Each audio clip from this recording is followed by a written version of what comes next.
64, 65는 니네 읽어봐. 니네도 한번 했었고 니네도 다 한 번 했었잖아. 여기 어렵다고 하는 사람은 별로 없어. 대신에 이제 조금 다시 한번 보는 김에 꼼꼼하게 보고 특히 변천사 정확하게 기억하고 있어야 되고 어떤 사람이 무슨 실험을 통해 무슨 입자를 발견해서 원자 안에 원자 모형이 어떻게 되었다는 거. 그러니까 이 정도는 알고 있어야 돼. 좀 빠르게 한번 훑으면 원자를 제안을 한 사람은 누구예요? 원자를 제안한 사람. 톰스. 돌턴. 돌턴. 그러니까 돌턴 이전에는 물질이 쪼개면 가장 작은 입자가 존재한다라고 한 사람이 없었던 건 아닌데 돌턴이 인정을 받은 거야. 돌턴의 원자에서 톰스는 뭘 찾았어? 그치? 전자를 찾았어. 실험은 음극선 실험이라는 걸 통해서 찾았거든. 책 읽어보면 음극선을 어떻게 해가지고 마이너스 전하를 띠는 질량을 가진 입자가 원자 안에 들어있어야 된다라고 얘기를 하는 거거든. 뭐 어차피 자세하게 안 나오고 키워드 정도만 알면 돼. 대신 이제 내신 시험 볼 친구들은 음극선 시험에서 전자의 질량을 확인하는 건 바람개비로 확인하고 전자가 이제 전하를 띠고 있다는 건 전기장을 걸어주면 된다. 뭐 그 정도는 봐주면 좋고 톰슨이 그래서 생각한 거는 마이너스 전하를 띠는 입자가 원자 안에 들어있다가 높은 전압을 가해주면 튀어나오는 거다라고 생각한 거야. 근데 평소에는 마이너스 전하가 느껴지지 않는 이유는 플러스 전하를 띠는 공에 마이너스 전하를 띠는 입자가 박혀있는 이런 형태이기 때문에 평소에는 저 마이너스 전하가 느껴지지 않는다라고 하죠. 그 다음에 누가 나오지? 러더퍼드가 찾은 입자는 원자 핵을 찾았습니다. 원자 핵. 플러스 전하를 띠는 입자들은 가운데 모여 있고 핵을 띠고 있고 전자들은 밖에서 돌아다니고 있습니다. 뭐 이렇게 생각을 하죠. 러더퍼드는 원자 핵을 무슨 실험을 통해서 찾았지? 알파 입자 산란 실험. 알파 입자가 홍준 알파 입자가 뭐야? 알파 입자의 정체가 뭐냐고 잘 물어본다. 헬륨은 헬륨인데 그렇지 원자 핵. 그래서 보통 표기법으로는 2번 헬륨인데 원자 핵이려면 전자가 다 떨어져 나간 상태니까 요렇게 혹은 요렇게 많이 쓴다. 이거 정도는 알고 있어야 돼. 그래서 근데요, 그 원자핵을 발견하기 전에 어떻게 원자핵을 쏴요? 나중에 정체를 알 거야. 그 알파 입자 산란 실험이라는 건 보면 스크린을 이렇게 두고 금박을 이렇게 두고 여기다가 뭐를 쏴. 그 쏘는 거는 방사선을 쏘는 거야. 방사선을 쏘는데 그 방사선이라고 하는 거를 그냥 다 투과할 줄 알았는데 이게 막 튕기고 꺾이고 막 하는 걸 보면서 이 방사선을 꺾어버릴 정도로 강한 게 있구나라고 하는 거죠. 이게 알파선이라고 해서 알파 입자가 들어있다는 건 알았는데 플러스 전하를 띠는 운동량이 높은 입자인데 헬륨 원자 핵이란 건 나중에 찾은 거야. 근데 시험에서는 알파 입자를 마치 러더퍼드가 알고 있었던 건 아니지만 물어보죠. 플러스 전하를 띠는 입자. 이 정도는 알고 있어야 돼. 그리고 66페이지에 보면 거기 보면 양성자, 중성자 발견에 대해서 얘기 나오기는 하는데 수능 기준으로는 절대 안 물어보고요. 양성자 누가 발견하고 중성자 누가 발견하는지 내신 기준으로는 학교에서 선생님이 자세하게 하면 나오고 아니면 안 나와. 중성자는 체드입, 양성자는 골트슈타인이라고도 하고 러더퍼드라고 하고 이게 책마다 조금씩 다르게 써져 있어서 양성자는 좀 애매해. 양극선을 골트슈타인이 발견하고 그 입자를 확인한 건 러더퍼드다라고 돼 있는 책도 있고 그냥 골트슈타인이 양성자를 발견했다고 돼 있는 책도 있고 그래가지고 조금 애매한데 그냥 쓱 보고 거기 뒤에 문제 풀 수 있는 정도만 보면 됩니다. 넘어갈게요. 68페이지, 69페이지 여기는 원자를 구성하는 입자이고 나오는데 양성자, 중성자, 뭐 전자 나오고 상대적인 전하량, 질량 나오는데 여기서 전하량은 외우면 좋지만 외울 필요는 없어. 전자랑 양성자랑 원자 안에 들어있는 입자가 양성자, 중성자, 전자 이렇게 세 가지 입자가 들어있는데 지금 하고 있는 내용은 68페이지입니다. 실제 질량값은 몰라도 되고요. 상대적인 질량값 정도는 알고 있어야 되는데 거기 보니까 어떻게 돼요? 1, 1, 1, 8, 3, 7분의 1 이렇게 되죠. 이거 숫자 정확하게 몰라도 돼요. 한 1800배 정도 양성자 중성자가 더 무거운 입자다라는 거예요. 즉 원자 전체에서 전자가 차지하는 질량은 진짜 미미하다는 거지. 이 전자 질량 컸으면 큰일 났어. 전자 질량 크면 전자 붙을 때마다 질량 다시 계산해 줘야 되는데 우리가 화학에서 전자가 떨어지거나 붙거나 했을 때는 그냥 질량 계산을 안 해주는 이유가 전자가 질량이 워낙 작기 때문에 그렇죠. 그래서 상대적인 질량을 봤을 때는 거의 원자의 대부분은 양성자, 중성자의 질량이다라는 거랑 전하량은 상대값하고 절대값 다 쓰는데 절대값은 마이너스 1.6 곱하기 10의 마이너스 19승 쿨롬. 쿨롬은 전하량을 나타내는 단위입니다. 중성자는 0이고 양성자는 플러스 1.6 곱하기 10이 마이너스 19승 쿨롬인데 이 값은 꼭 외우지는 않아도 돼. 문제에서 필요하면 주어는 지거든.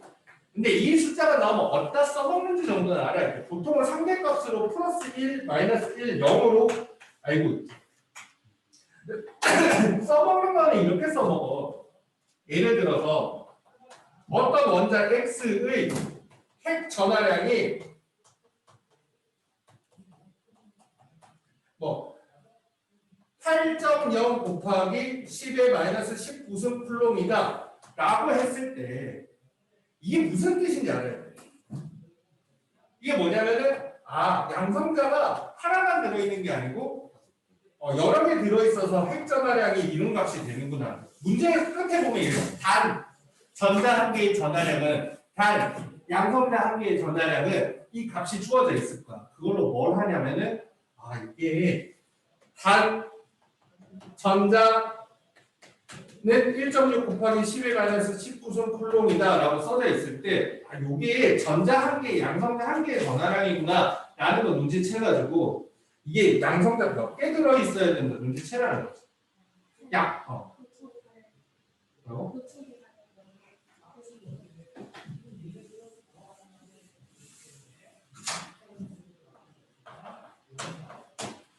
X의 핵전하가 8.0 곱하기 10의 마이너스 19승 쿨롬이다 라고 돼 있으면 이게 어떻게 나오는 거라고? 양성자가 여러 개 들어있어서 나오는 전하량입니다. 그래서 문제를 끝까지 읽어보면 단 전자나 양성자나 전하량이 하나는 나와 있을 거야. 양성자가 나와 있든 전자가 나와 있든 그 값은 똑같거든.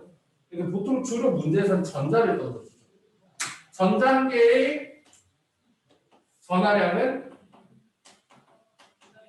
마이너스 1.6 곱하기 10의 마이너스 19승 쿨롬입니다 라고 돼 있어. 우와! 이걸로 뭘 하라는 거야 하지 말고 이게 전자 한 개 또는 양성자 한 개의 전하량이니까 그걸 보고 이게 양성자 몇 개 들어있어야 되는구나 를 찾으라는 거죠. 이렇게 되려면 아까 말했지만 양성자가 세상에서 이러고 했지 양성자가 5개가 있어야 되는 거지. 그럼 몇 번이야? 5번. 양성자 개수가 원자 번호입니다. 일단 그거를 잘 알아야 돼. 5번이 5번 원자는 뭐야? 중소. 화학 잘하려면 앞에 물개념도 되게 중요하지만 2단원 3단원에서 절지 않도록 주기율도 칼같이 해야 돼. 누나 이제 많이 잘하기는 하는데 가끔 어버버해. 3학년이면 칼같이 해야 돼. 요걸 찾아가지고 이렇게 하는 거예요. 자 그리고 여기 위에다가는 숫자를 쓰는 거는 숫자가 써져 있으면 여기에 붙어있는 숫자는 질량수라고 해서 우리가 흔히 쓰는 원자량하고 거의 비슷한 의미를 가지고 있어요. 왜냐면 처음부터 원래 질량수랑 원자량은 같은 뜻은 아니에요. 질량수는 거기 보면 나와 있지만 양성자랑 중성자랑 더한 개수를 의미하거든. 예를 들어 중성자를 6개 가지고 있다 그러면 양성자 5개니까 중성자 6개 있다 그러면 질량수 11 이렇게 가는 거야. 근데 보통 질량수랑 원자량이랑 비슷한 게 질량수 12짜리를 원자량 10이라고 정해버려가지고 비슷하게 가. 그래서 계산 문제에서는 질량수가 원자량하고 거의 같은 값이라고 생각하고 문제 풀면 되고 개념 문제에서는 질량수는 양성자, 중성자 더한 거고 원자량은 그냥 상대적 질량이고 그렇게 생각하시면 돼요. 크게 이것 때문에 틀리는 경우는 없습니다. 다만 이제 그냥 질량수가 원자량이다 이렇게 말하면 그건 정확하게 말하면 틀린 말이거든. 질량수가 12짜리를 원자량 12로 정했을 뿐이라 그래서 비슷비슷한 값을 가지는 거죠. 자, 동위원소 여기 이제 가장 수능 기준으로 가장 많이 나오고 내신 기준으로도 그나마 앞쪽에서 할 수 있는 조금 그래도 난이도 있는 문제인데 동위원소라고 하는 거가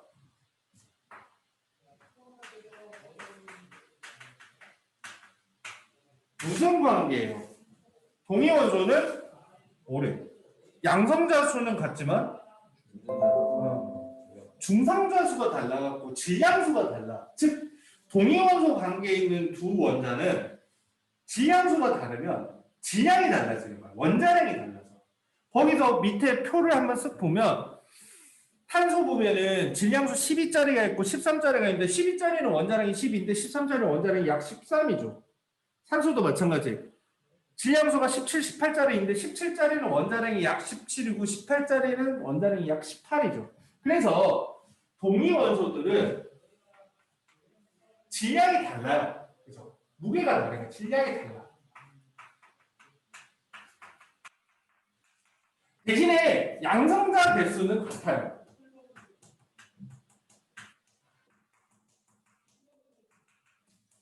양성자 수가 같기 때문에 화학적 성질은 그치 같은 거고 질량이 달라서 물리적 성질은 다른 거야.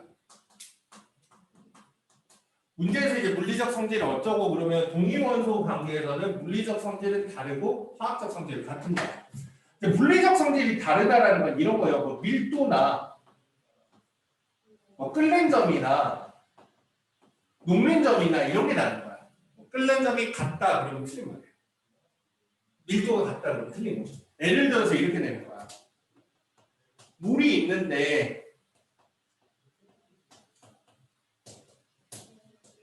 질량수 1짜리 수소를 쓰는 물하고 질량수 2짜리 수소를 쓰는 물은 나는 잘 몰라도 만약에 문제에서 끓는 점이 같다 그러면 틀린 말인 거야. 이 두 개는 녹는 점이 같다 그래도 틀린 말인 거야. 이네들 뭐가 녹는 점이 높은지는 안 물어봐. 그냥 다르다라는 것만 알고 있으면 돼. 다르다라는 것만 확실히 알고 있으면 돼.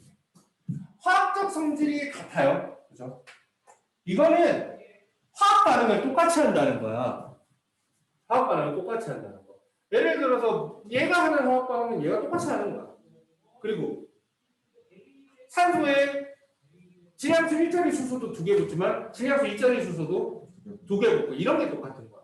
그래서 분자 구조나 뭐 이런 거 할 때는 똑같다라는 거죠. 이거 별거 아닌 문장인데 나올 때마다 헷갈려하는 경우가 있으니까 그 문장 잘 보고요. 동위원소는 요즘은 있는 원소 가지고 안 나오고 그냥 가공의 원소로 문제가 잘 나오는데 거기 보면 동위원소 조사해 놓은 게 좀 있는데 외울 필요도 없고 그냥 눈으로 구경만 하면 됩니다. 대부분의 자연에 존재하는 동위원소는 무시해도 좋을 만큼 그러니까 동위원소가 없다라고 생각해도 좋을 만큼 비율밖에 없어. 수소 같은 경우에도 대부분 일자리야. 99.9885%가 질량수 1짜리 수소니까 그냥 우리가 수소 퍼다 쓰면 질량수 1짜리 수소만 거의 모이고 원자량 1이라고 생각해도 별 상관이 없는 거야. 탄소도 마찬가지. 근데 얘는 그래도 한 98.9%긴 하지만 거의 99%니까 자연에는 질량수 12짜리밖에 없다라고 생각하고 써도 크게 오차는 안 생겨. 문제는 뭐냐면 존재 비율이 꽤 높은 동위원소가 있는 경우 염소 같은 게 대표적이죠. 염소 같은 녀석들은 질량수 원자번호 17번인데 염소들아 모여라 그러면 질량수 35짜리랑 37짜리가 같이 모이게 된단 말이야. 그러면 보통 우리가 질량수가 원자량이라고 생각하면 되거든. 얘는 원자량이 35. 원자량이 35라 그러면 어떻게 돼? 1몰 주세요 그러면 몇 그램 준다? 35. 얘는 원자량이 37. 1몰 주세요 그러면 37g을 주는 거야. 이게 섞여 있으면 이제 골치 아파지는 거지. 그래서 이런 경우에는 존재 비율을 약 3대1 정도 존재하거든. 75%, 25% 정도 존재하면 이걸로 미리 평균을 내놓는 거야. 우리가 염소를 퍼다 쓰면 맨날 얘네들이 3대1로 섞여 있으니까 미리 평균을 내놓는 거야. 35짜리가 선착순 100개 하면 35짜리가 75개가 있고 37짜리가 25개가 있으니까 요거를 100개로 나누면 그렇지 35.5라는 값을 가지게 되는데 실제로 염소 원자량이 35.5라는 소리가 아니고 35.5보다 큰 거랑 35.5보다 작은 거랑 섞여 있기 때문에 원자를 한 개씩 집어쓸 거 아닌 이상은 평균적으로 1몰당 35.5g이다 라고 해도 된다는 거죠. 시험 문제에서는 이런 것들이 잘 나오죠. 요거 이용해가지고 뭐 예를 들어서 X라고 하는 원자가 있는데 얘가 질량수 뭐 20짜리라 얘가 질량수가 22짜리라 두 종류가 있더라 자연에서. 근데 얘네들이 존재 비율이 뭐 예를 들어 4대 1로 존재하더라. 평균 원자량을 구해보세요 라고 하면 4대1 나오면 너무 옳게 생각하지만 5개 중에 4개는 이거고 5개 중에 1개는 이거라는 거야. 그러니까 20짜리 4개랑 22짜리 1개를 5개로 나눠서 평균 내면 되는 거죠. 이게 이제 가장 기본적인 문제죠. 근데 문제에서 존재 비율이 안 나와 있는 거야. 평균 원자량을 구했더니 뭐 21.5더라 이렇게 나오는 거예요. 일단 이제 거꾸로 구해야 되는 거예요. 이때 존재 비율을 구하라라고 하면은 숫자 두는 방법은 여러 가지가 있는데 쌤이 제일 많이 쓰는 방법은 이거를 x, 이걸 1-x로 많이 씁니다. 보통 안 가르쳐주면 니들은 제일 많이 쓰는 방법이 이게 x%, 100-x% 이렇게 쓰게 되는데 이렇게 하면은 20짜리 x 더하기 22짜리가 100-x 그래서 나누기 101개 21.5다. 이 식을 풀어야 되고 이렇게 하지 말고 그냥 이렇게 a 1-a라고 하면 20짜리가 a 22짜리가 1-a 21.5 이렇게 풀어도 되니까 식이 좀 간단해져요. 이왕이면 간단하게 가는 게 계산도 빠르고 틀릴 확률도 적겠지. 요거 이제 계산해보면 어떻게 돼? 20a 플러스 22 마이너스 22a는 21.5니까 마이너스 2a는 마이너스 1.5가 되고 a는 0.75가 돼. 이거 뭐예요? 이게 0.75? 0.25라는 건 75%, 25%라는 거지. 이런 식으로 평균 원자량이 나와 있을 때 거꾸로 존재 비율을 구하는 것도 기본적으로 할 줄 알아야 된다. 근데 이게 문제가 유행이 많이 지나서 내신 시험에 나올 텐데 요즘 수능 문제는 이런 건 잘 안 나오고 수능 문제는 가장 많이 나오는 스타일은 이런 거죠. 안 나오면 아예 안 나오는데 나오면 이런 게 많이 나와. 이렇게 해가지고 요걸로 연결할게. x2 다른 걸로 할게. x 말고 a2 분자 이걸 가지고 분자량하고 자연에서 존재 비율 이렇게 나와서 이제 문제 푸는 경우가 많습니다. 그럼 A2 분자인데 분자량이 60짜리가 이 정도 그리고 뭐 62짜리가 이렇게 64짜리가 이렇게. 근데 얘네들이 자연에 존재하는 게 60짜리가 4분의 1, 62짜리가 2분의 1, 64짜리도 똑같이 4분의 1. 요런 게 이제 제일 많이 나와요. 이런 문제에서는 이제 기억보기에서 맨날 고정으로 잘 나오는 게 있어요. A의 동위 원소는 세 가지이다 라고 하면 맞는 것 같아요. 두 가지. 이거 진짜 많이 나오는 부분이니까 절대 틀리면 안 됩니다. A의 동위원소는 세 가지가 아니라 두 가지가 맞아요. 요즘 문제들은 이렇게 원자로만 다루는 게 아니고 이렇게 분자로 다루는데 분자량이 세 가지니까 세 가지 동위원소가 있다라고 착각하기가 쉽지만 실제로는 두 가지 동위원소만 있어도 X2 분자를 만들면 분자량은 세 가지가 나온다는 거야. 정말 이해했어? 가벼운 원자 두 개를 붙여서 만들 수도 있고 무거운 원자 두 개를 붙여서 만들 수도 있고 가벼운 거 하나 무거운 거 하나 붙일 수도 있단 말이지. 그래서 분자량이 세 가지로 나온다고 해서 원자량이 세 가지라고 생각하면 안 되는 거야. 그럼 이거는 결국에는 어떻게 돼? 이 A라고 하는 원자는 질량수 30짜리랑 32짜리 이렇게 두 가지가 존재한다라고 봐야 되는 거죠. 이게 이제 가장 많이 나오는 스타일이에요. 자, 근데 이게 꼭 4분의 1, 2분의 1만 나오는 건 아니야. 비율을 좀 바꿔볼게.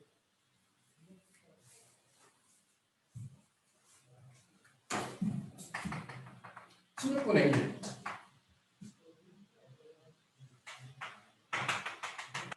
(16분의 3)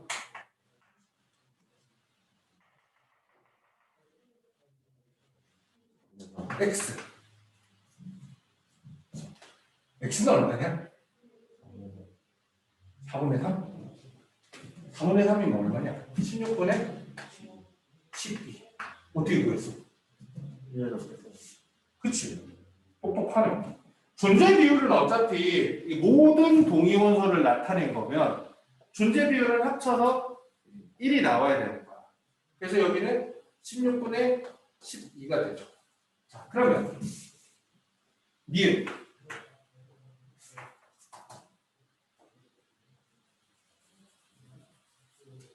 만약에 A30과 자연에서 A32의 비율은 몇 대 몇인 거야? 내가 숫자를 잘못했어. 이렇게 바꾸고 이렇게 하면. 자, 이게 더 커야 되네, 그치? 16분의 문제를 2B로 만든 거라서 이러면 됐지? 숫자를 바꾸고 이 문제는 만약에 이제 30하고 32짜리라고 존재 비율을 물어보게 되면 어떻게 구하지? 이것만 보고도 구할 수 있어요. 이게 60짜리가 나오려면 30짜리를 두 개 골라야 되는 거야. 확률로 생각을 하면 돼. 16분의 1로 이게 나온다는 건 30짜리 고를 확률이 4분의 1이라서 그런 거야. 64짜리 고를 나올 확률이 16분의 9인 이유는 32짜리 고를 확률이 4분의 3이기 때문에 그런 거죠. 그러면 자연에서 얘랑 존재 비율은 4분의 1대 4분의 3이니까 1대 3 이렇게 되는 거야. 이런 것들이 응용한 문제가 많으니까 수능 특강이나 보면 기출 모의고사 보면 이런 것들이 요즘 최근에 많이 나오는 스타일이야. 이런 것도 앞으로 영영 안 나오는 건 아니지만 너무 좀 심플해가지고 잘 나오지 않는 거고 좀 분자량하고 연관시켜가서 많이 나옵니다. 자, 이 문제에서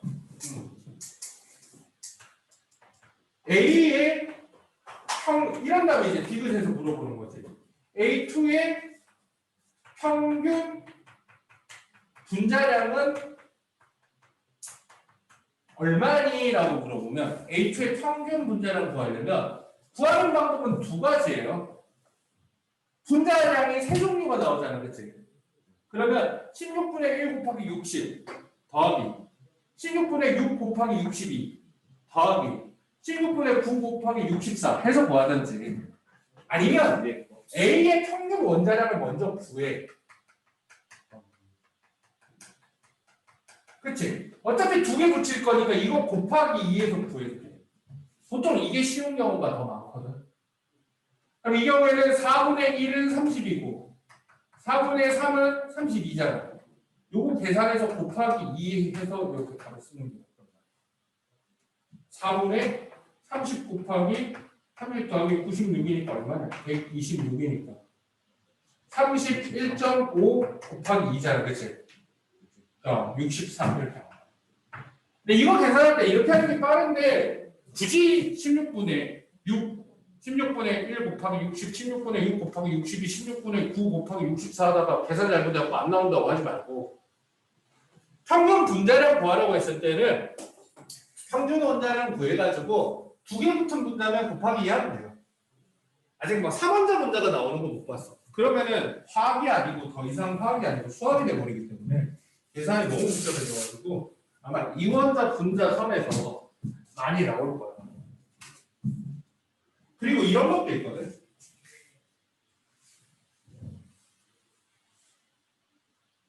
그리고 니네 수능특강 풀어보면 무조건 질문하는 문제가 하나 있어. 그래서 물리적 성질 다르고 그거는 나중에 질문하면 다음 시간에 해줄게. 그거 말고 요새는 조금 뜸하긴 했는데 이런 거 나올 수 있어요. 수소가 동위원소가 문제 주어져. 1자리랑 2자리랑 3자리랑 세 종류가 있고 산소가 동위원소가 거기는 세 개가 나와 있는데 그냥 예를 들어서 16자리랑 18자리랑 뭐 이렇게 두 가지가 있더라고 치면 수소 원자 세 종류 동위원소 세 가지 산소 원자 두 가지 동위원소 두 가지가 있을 때 H2O 분자는 몇 가지냐 이렇게 물어보는 거. 그럼 어떻게 해야 되죠? 너무 복잡하게 생각하지 말고 산소 원자 하나는 이거 아니면 이거 골라야 되잖아. 얘네들 두 개씩 골라야 돼. 그렇지. 여기는 곱하기 2 하면 되고 수소는 두 개 골라야 되니까 이 세 개 중에 두 개 고르는 방법을 생각을 하는 거지. 그렇지. 32. 32는 얼마? 아, 잠깐만. 32가 6이야? 32야. 이거 고르는 방법은 이거 두 개 고르는 거 그리고 이거 두 개 고르는 거 그리고 이거 두 개 고르는 거 하면 총 세 가지 엔드 요거 두 개 고르는 거 이게 세제곱이네. 8인데. 아니지 이거는 삼시가 아닌 게 중복조합이잖아 니네가 하는 삼시는 그거고 하나 고르는 거는 골랐다고 못 고르는 거고 이해 삼시가 아니고 그치 이거는 중복조합이잖아 어차피 세 개 중에 하나 세 개 중에 하나 근데 그렇다고 해서 2의 3승도 아니야 왜냐면 이거 고르는 거랑 이거 고르는 거 같잖아 그거는 빼줘야지 그래서 그거 세봐야 돼 근데 별로 안 어려워 같은 거 세 개 고르는 거 세 가지 있지 두 개, 두 개, 두 개 그리고 요렇게 고르거나 요렇게 고르거나 요렇게 고르고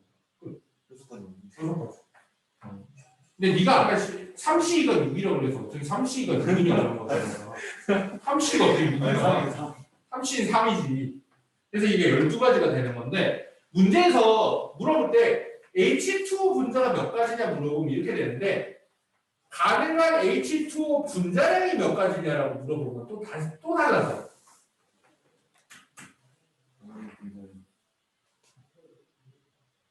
일단 이것도 마찬가지야. H2로 만들 수 있는 분자량이 몇 가지인지를 한번 해봐야 돼. 1자리 두 개 붙으면 2. 2자리 두 개 붙으면 1자리 2자리 하면 3. 난 작은 거부터 작은 거로 쓰거든. 그럼 4. 4도 가능하죠. 그리고 5도 가능하죠. 6도 가능하죠. 끝. 보면 H2 두 개 조합은 6가지인데 분자량 만들 수 있는 건 5가지밖에 안 나와. 왜냐면 이거 두 개 고른 거랑 미안. 이거 두 개 고른 거랑 이거 두 개 고른 게 같아져서 중복되는 게 있거든. 그리고 어떻게 돼? H2O니까 16, 18 이렇게 두 가지가 있지. 그럼 5가지 두 가지니까 10가지 이렇게 하면 안 돼. 왜냐면 이렇게랑 이렇게랑 하면 그냥 같거든. 이해돼?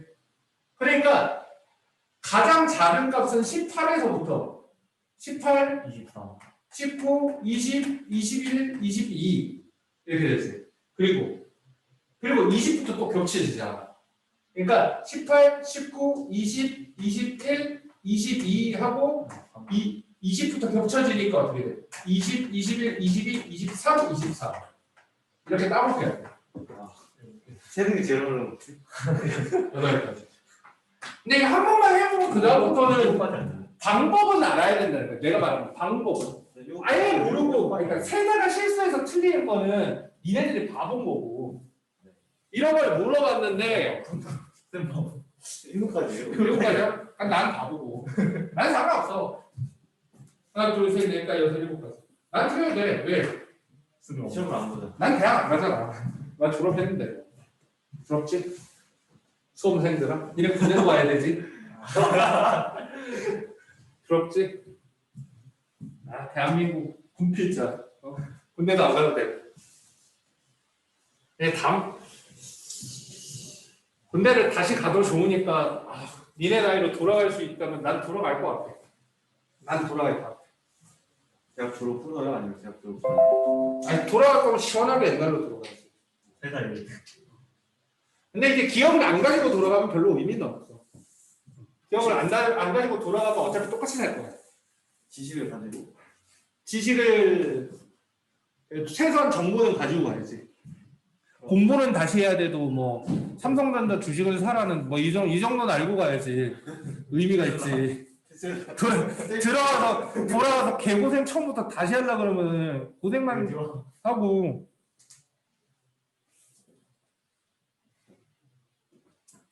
자, 그 정도가 이게 전범위에서는 수능 문제로 내는 것들은 소재들이 딱 한정돼 있거든. 수능 문제로 낼 수 있는 거는 그 핵전화 관련된 거, 그리고 뭐 원자 무형된 거, 그리고 요거, 그리고 학교 시험 문제 같은 경우에도 기출 문제를 많이 내는 학교 같은 경우에는 수능 모의고사 땡겨오면 낼 만한 게 그 정도밖에 없어요. 하지만 좀 개념적인 부분도 좀 구석구석 나오긴 하니까 그거는 이제 문제 풀면서 완자에 나오고 좀 기본 문제집 많이 풀어보면 됩니다. 혹시 이온 모르는 사람 있어? 이온? 이온? 물어봐야지. 정훈아, 다 틀린 몇 번? 11번. 이거 정훈이야? 아니. 정훈이 아니고. 칼같이. 정훈아. 칼같이는 안 나오는데. 아니, 조금 시간 줄게. 연습을 해야 돼. 그래서 계속 물어보는 거야. 정훈아, 마그네슘 몇 번? 12번. 그럼 얘 전자 몇 개? 10개.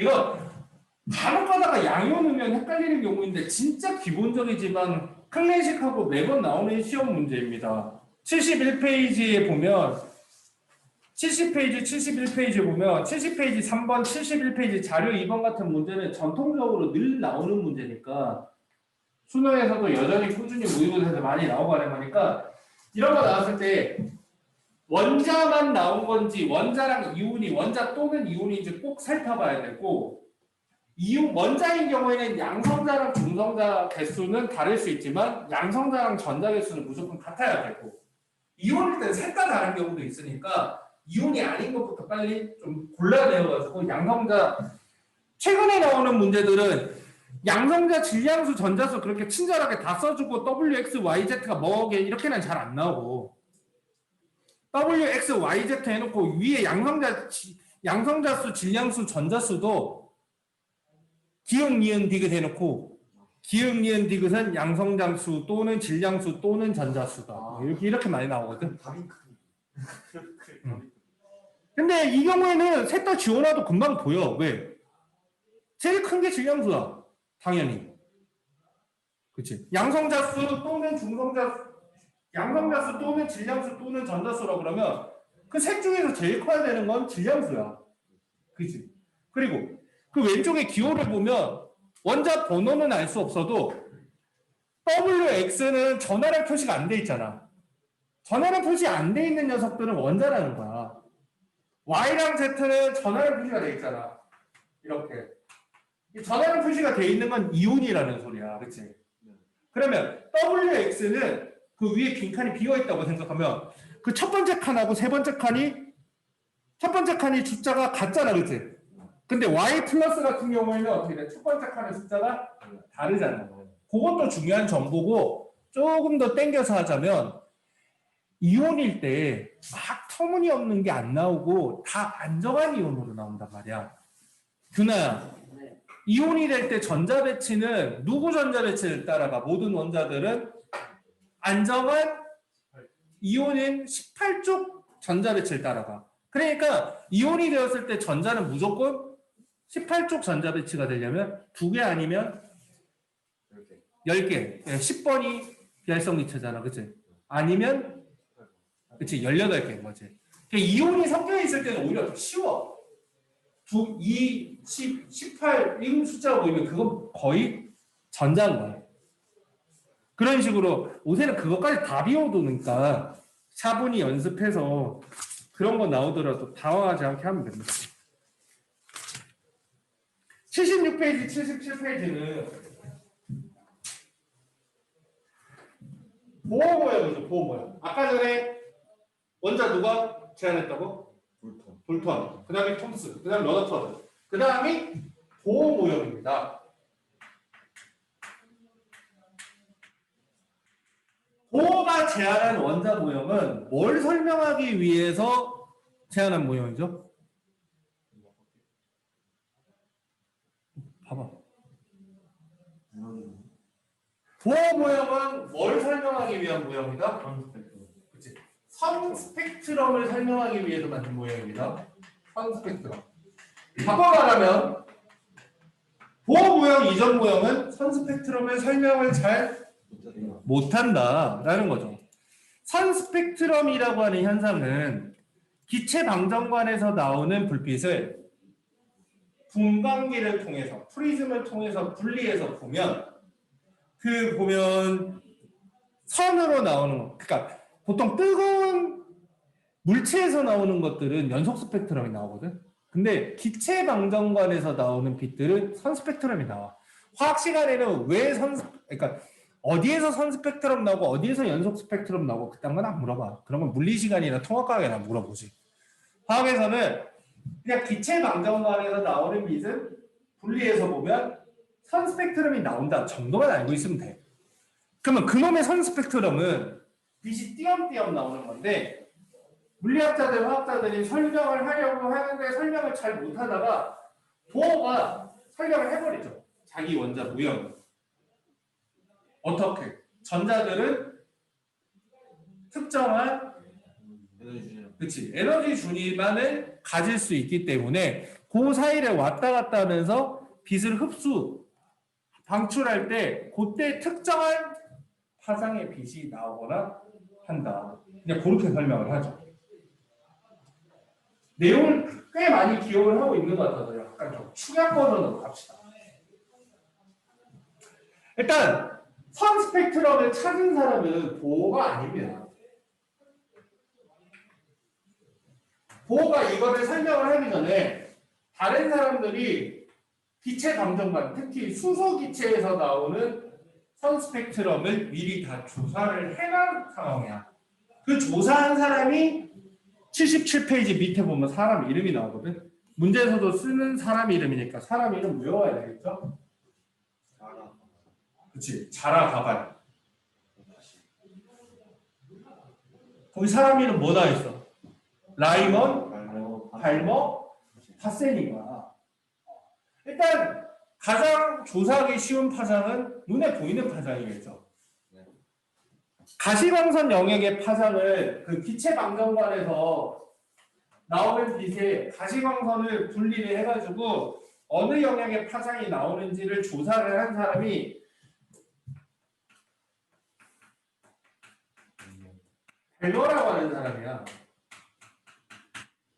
벨머라고 하는 사람. 그래서 거기 밑에 보면 검정색으로 길게 돼 있는 거에서 선이 막 그어져 있는데 그 선들이 기체 방정관에서 나오는 빛을 분리해서 보는 겁니다.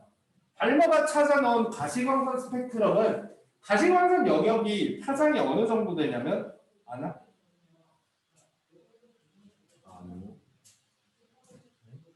혹시 지금 파장이나 이런 거 못 알아듣겠는 사람은 나중에 추가 질문 하세요. 나 안다고 생각하고 지금 수업하고 있는 거거든. 빛은 파동이잖아.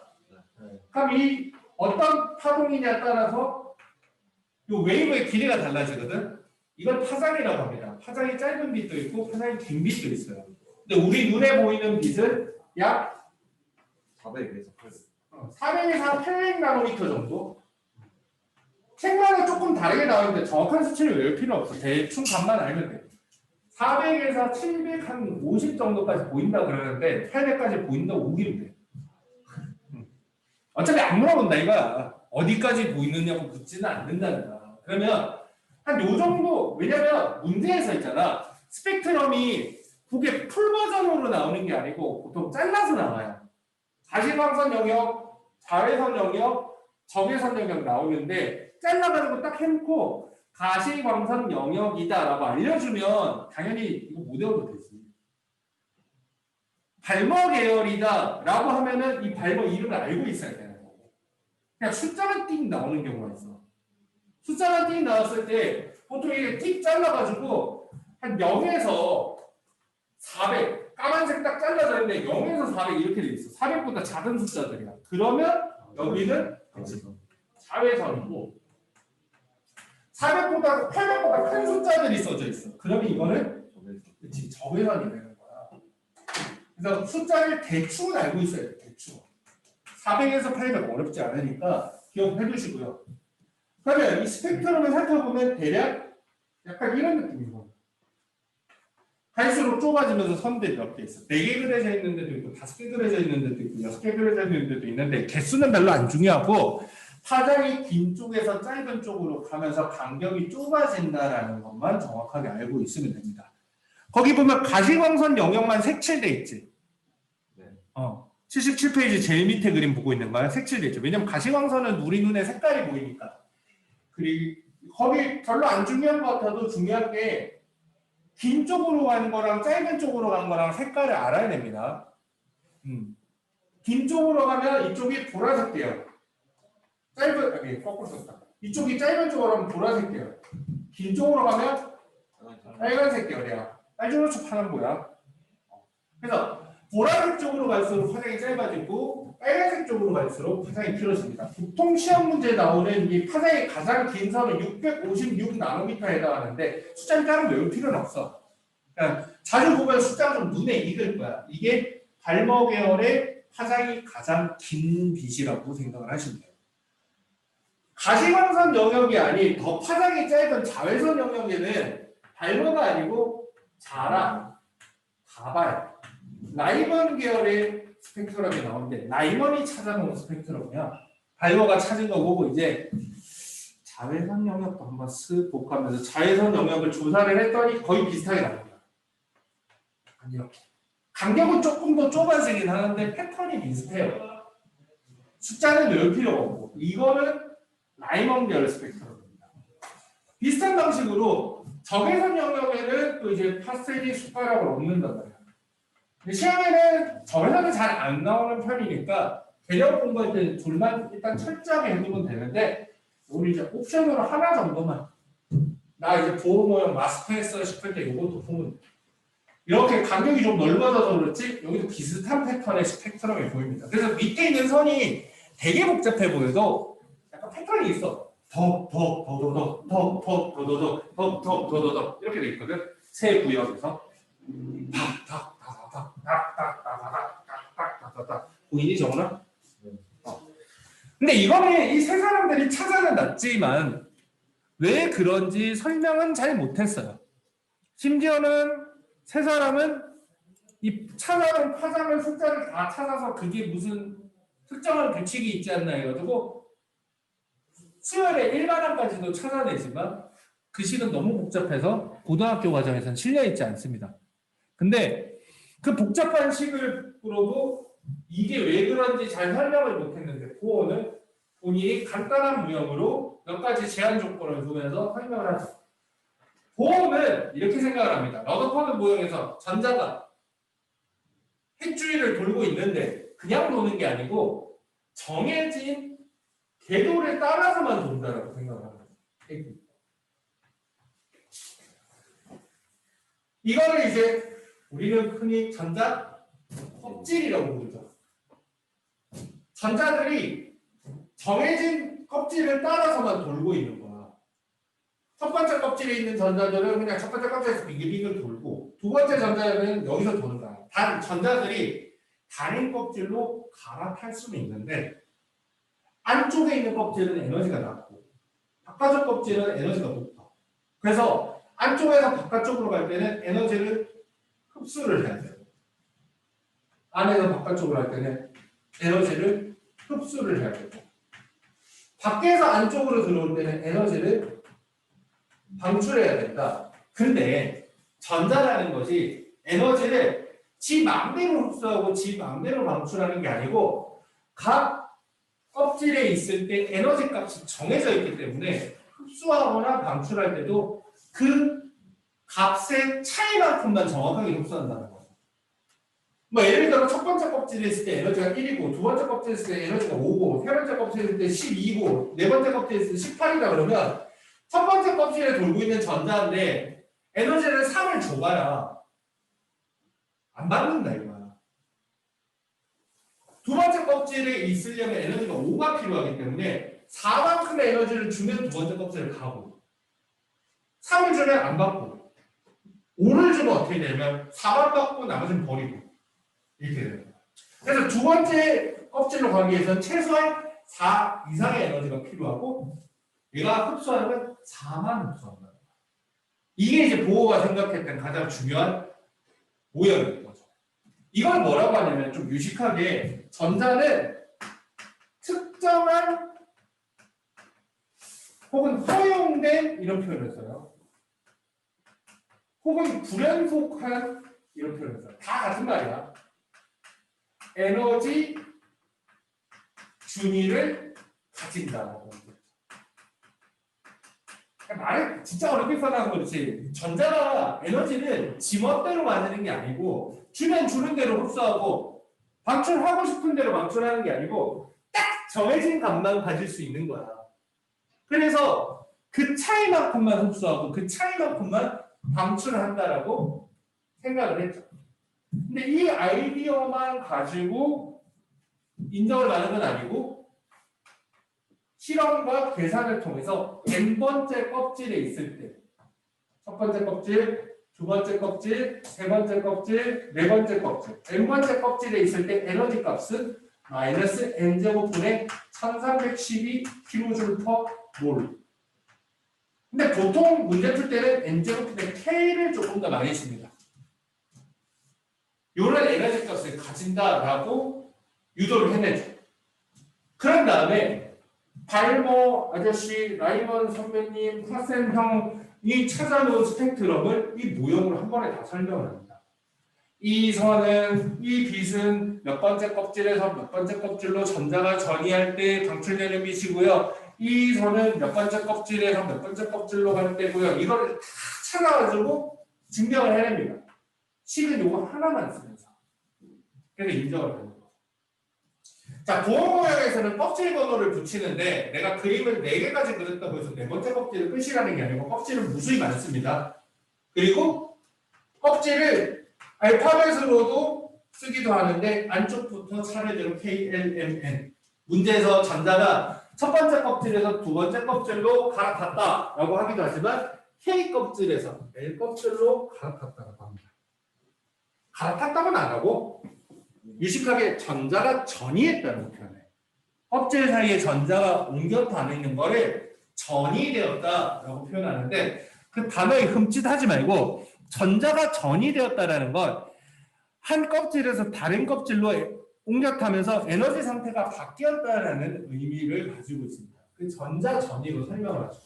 결론부터 말하자면 발버 모형에 있는 스펙트럼 중에서 가장 파장이 긴 건 3에서 제 모양에 의하면 세 번째 껍질에서 두 번째 껍질로 딱 갈 때 그때 에너지 값을 계산을 해보면 그 에너지 값이 딱 정확하게 요 파장이 나옵니다 라고 얘기를 하죠.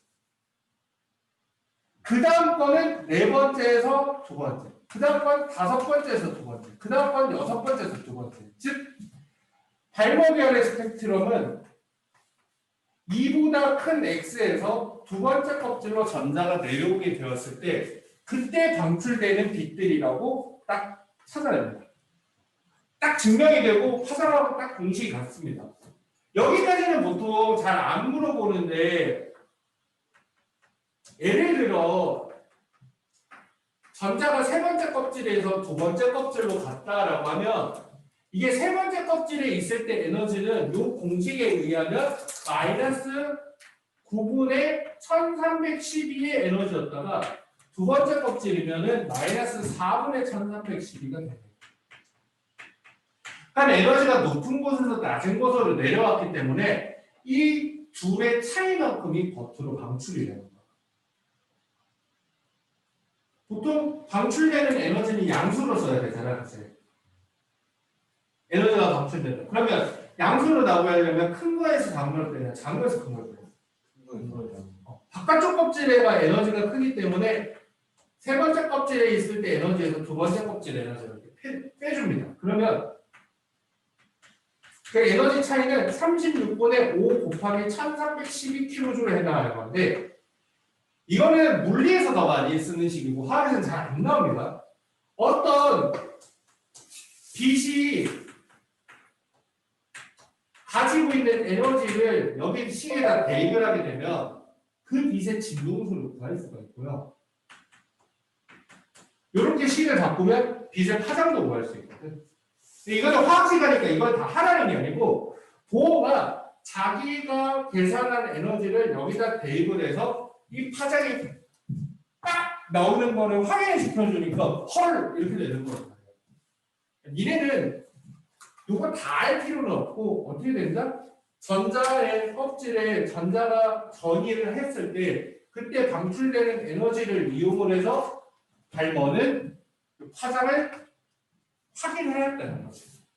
그게 제일 중요한 거죠.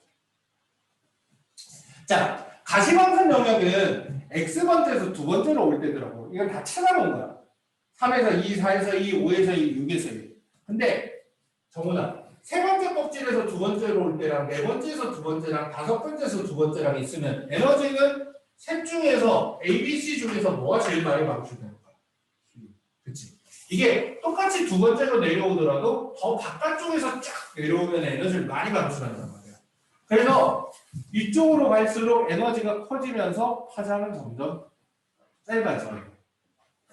그래서 이쪽 편으로 가면 갈수록 파장은 짧아지고 이 파장이 짧아진다는 말은 에너지는 커진답니다.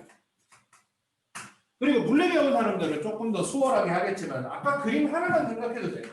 파장이 이렇게 긴 파동이 있고 이렇게 파장이 짧은 파동이 있으면 파장이 짧을수록 진동수는 더 커지는 거죠.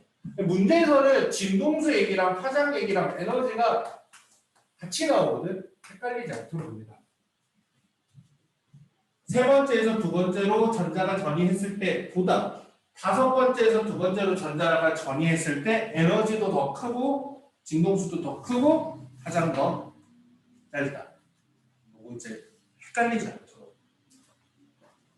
자, 라이먼계열은 파장이 가장 긴 거부터 두 번째에서 첫 번째, 세 번째에서 첫 번째, 네 번째에서 첫 번째 이렇게 되는 거야. 그래서 라이먼계열 스펙트럼은 X번째에서 첫 번째, 1보다 큰 X에서 이렇게 되는 거고 화생계열은 여기서부터 네 번째에서 세 번째, 다섯 번째에서 세 번째, 여섯 번째에서 세 번째 이렇게 되는 거니까 X번째에서 세 번째, 3보다 큰 X에서 이렇게 되는 거야. 이게 바로 뭐냐면 각각 가시광선, 자외선, 적외선을 방출할 때 전자가 어디에서 어디로 전이하는지를 정리를 해놓은 거예요. 그게 77페이지 내용인 거죠. 76, 77 묶어서 한 번에 해버리자. 근데 그거 뭐요? 좀 어느 정도 했을 거라고 생각해서 좀 축약해서 압축해서 우두둑 했더니 문제 풀어보니까 잘 모르겠어요. 그러면 다음 시간에 문제 질문 있으면 질문 받아주면서 다시 조금 보강 설명을 할게요. 나머지는 읽어보면 되고 실제로 기출문제 수준에서 하게 되면은 요거만 잘하면 돼요. 각 영역 잘 구분하고 어느 선이 몇 번째에서 몇 번째로 가는지 대신에 몇 번째에서 몇 번째로 가게 되면 에너지 계산은 할 줄 알아야죠. 근데 실제 문제에서는 1312를 넣을 일은 거의 없고 K로 넣고 계산해가지고 아 이게 36분의 5K가 방출이 되는구나 이런 식으로 문제를 많이 풀어요. 보통 비율만 물어보고. 그래서 요 정도 해놓으면 79페이지까지는 된 거죠. 내 목표는 오늘 오비탈 한번 쭉 다 할 수 있으면 다 하는 게 목표기는 한데 다 할 수 있을지 모르겠다. 니네 끝나고 바로 안 가도 되지. 다 해버리자. 잠깐 숨 좀 돌리고 오늘 오비탈.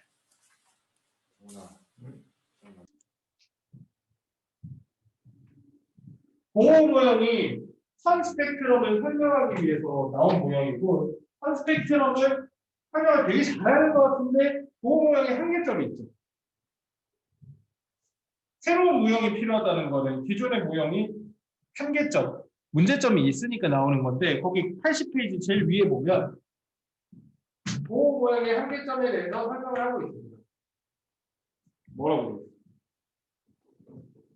원자가 2개 이상의 원자에서 밀집하는. 그렇지. 그러니까 이게 보호 모형은 끝내주기 설명을 하는데 수소만 설명. 전자가 2개 이상의 모형에서는 잘 설명하고 보호 모형은 온리 수소만 잘 설명하고 수소가 아닌 다른 원자들의 스펙트럼은 실제 보면 훨씬 더 복잡한데 그 복잡한 선 스펙트럼을 잘 설명을 못해요. 그래서 새로운 모형이 필요해서 나온 게 오비탈 모형입니다. 뭐 양자역학적인 백그라운드는 다 생략하고 우리가 오비탈 모형은 거기 보면 현대 원자 모형 또는 그냥 오비탈 모형 이런 거 하는데 양자역학적인 모형인데 몇 가지 가정이 있는 게 보호 모형에서 쓴 그 특정한 에너지 준이라는 건 여전히 계속 쓰는데 오비탈 모형에서는 전자의 위치와 운동 상태를 알 수 없어요. 그러니까 오비탈 모형, 현대 원자 모형이라고 되어 있는데 보면은 대부분 그림이 가운데 원자핵이 있고 전자가 이렇게 그냥 이렇게 그려져 있는 게 뭐냐면 전자가 어딘가에 있기는 있는데 정확히 어디인지 모르고 얘네들이 뭘 하고 있는지도 알 수가 없어요. 그래서 시험 문제 보기에서 보면 오비탈 모형에 관한 설명으로 옳은 것을 모두 고르세요 했을 때 전자는 핵 주위를 원운동하고 있다 이런 표현이 나오면 다 틀린 거예요. 원운동을 하는지 왔다리 갔다리를 하는지 알 수가 없어요. 그러니까 운동 상태를 알 수 없다. 뭐만 알 수 있어요? 전자가 발견되는 뭐만 알 수 있죠. 존재할 수 있는 공간을 확률로만 알 수 있다. 발견되는 곳이 모양과 확률만 알 수 있다. 대충 요 구글에서 발견되는데 약간 이런 느낌만 나요. 거기서도 안쪽에 가면 좀 더 발견 확률이 높은데 뭐 이 정도는 알 수 있죠. 요 전자 그래서 오비탈 모형에서는 전자를 약간 입자라고 보진 않아요. 물리학 개념으로 보면은 약간 파동의 개념으로 보는 거라서 이제 오비탈 모형이라고 하는 게 나오거든요. 근데 실제로 오비탈 모형을 앞에서부터 보다 보면 참 이거 뭔 얘기인지 좀 아리까리한데 결국 우리가 알아야 되는 거는 오비탈 모형에서 가장 중요한 거는 85페이지부터 가도 돼요. 85페이지부터 역순으로 공부를 하는 게 훨씬 더 편해요. 85페이지에 보면 그 오비탈의 전자배치 나와 있는데 오비탈이 뭔지도 모르는데 여긴 뭐 다 한 번 이상 한 사람들이지만 뭔지도 모르는데 전자배치를 뭘 공부하냐 그러는데 오비탈 모형의 핵심은 보호 모형은 전자들이 껍질이라는 곳에 돌아다니고 있다라고 생각을 한다면 오비탈 모형에서는 전자들이 오비탈이라고 괴상한 문자가 붙어 있는 방 속에 들어있다라고 생각합니다. 그 방 이름이 거기 보면 1S, 2S, 2P, 3S, 3P, 4S 이런 것들이 오비탈을 가리키는 문자예요. 이 괴의 문자의 뜻은 뭔지는 차차 알게 됩니다. 이거는 미리 알 필요가 없어 사실. 결국 오비탈 모형은 가장 중요한 건 어떤 원자가 있을 때 그 원자가 몇 번이고 예를 들어 11번이다 그러면 나트륨은 11번이다 하면 전자를 11개를 가지고 있고 그 11개의 전자가 오비탈에 어떻게 들어있는지 그게 제일 중요한 거예요. 그래서 항상 모든 원자 안에는 이런 이름이 붙여져 있는 방들이 잔뜩 있고 원자들마다 전자 가진 개수가 다르잖아. 그 전자들이 어떤 순서로 채워져 있는지가 제일 중요해요. 그래서 거기 보면 헬륨, 리튬, 탄소, 질소, 산소, 플로린, 네온, 나트륨, 마그네슘, 알루미늄, 염소, 아르곤, 칼륨, 칼슘까지 나와 있는데 그걸 따로 외우는 게 아니고 전자들이 늘어나면서 오비탈이 어떻게 채워지는지 오비탈 모형에서는 이 화살표 모양으로 표시한 게 전자라고 생각하면 됩니다. 위쪽 아래쪽 화살표는 무슨 의미인지는 지금은 몰라요. 오비탈 모형에서는 이렇게 이름 붙여져 있는 방들이 어떤 X라고 하는 원자 안에 들어있고 이 X라고 하는 원자가 전자가 하나 있으면 그 전자가 1S라고 이름 붙여져 있는 방. 이 방이 오비탈이에요. 이게 하나하나가 오비탈이에요. 이게 오비탈. 이게 오비탈. 이름은 하나지만 오비탈이 3개. 이 P라고 이름 붙여진 오비탈이 3개입니다. 이게 다 오비탈이에요. 그럼 X라고 하는 원자가 전자 하나밖에 없으면 1S 오비탈의 전자가 그냥 쭉 들어온다는 거예요. 여러분 전자 채워지는 순서가 머릿속에도 그려져야 되고 많이 그려봐야 돼요.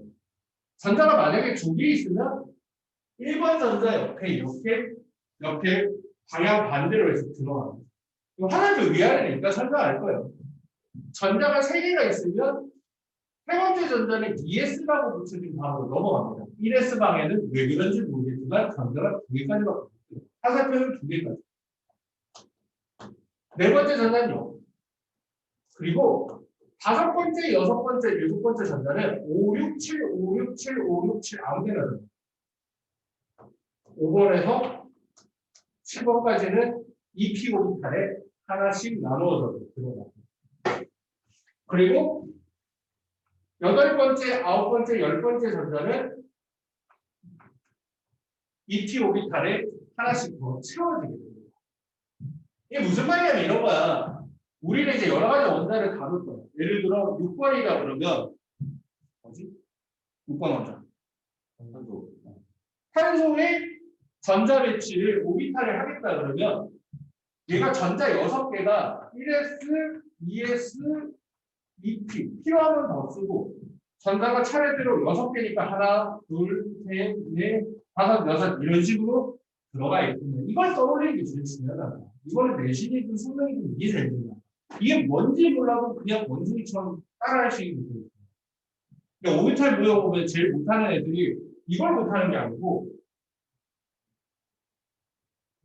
탄소가 몇 번인 줄 모르고 그럼 이 화살표 6개면 전자 6개인데 전자 6개 있는 원자가 뭔지를 모르고 그게 제일 문제예요. 실제로 미단은.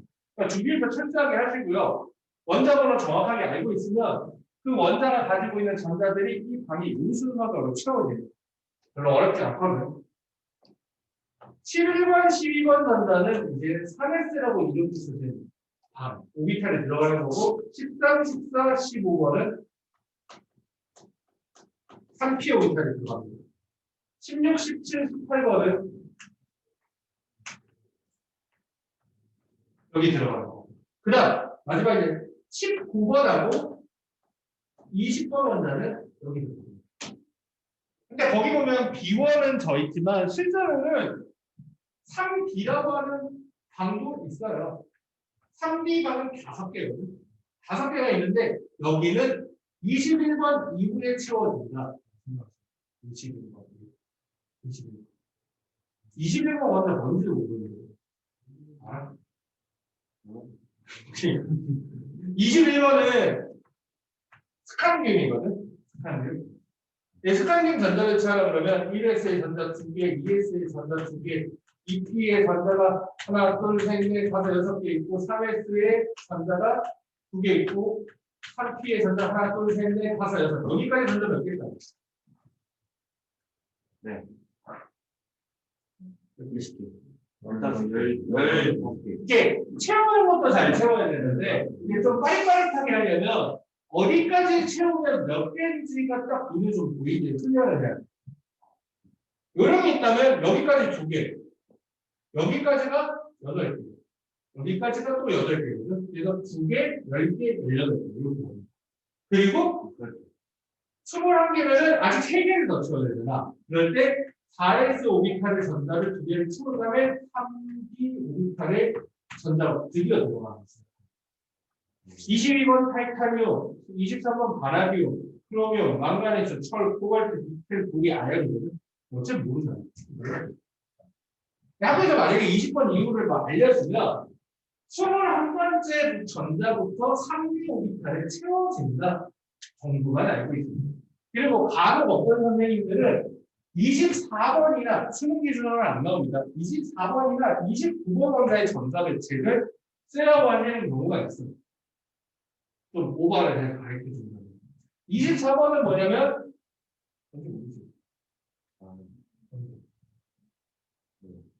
크롬륨이 있고 29번은 불이거든. 24번은 전자 채운 다음에 아까 1S, 2S, 2P, 3S, 2P까지 채우면 전자 몇 개라고 했지? 그 18개 다 맨날 쓰기 귀찮으면 이렇게 씁니다. 이렇게 써져 있는 거 있으면 이거는 아르곤이 전자가 18번이나 18개까지는 아르곤처럼 채우고 4S 3D 오비탈을 그 다음에 채우게 되는 거거든. 그러면 이게 전자 18개일 거야. 6개를 더 채워야 돼. 그러면 아까 하던 방식으로 하나, 둘, 셋, 넷 이렇게 채워질 것 같은데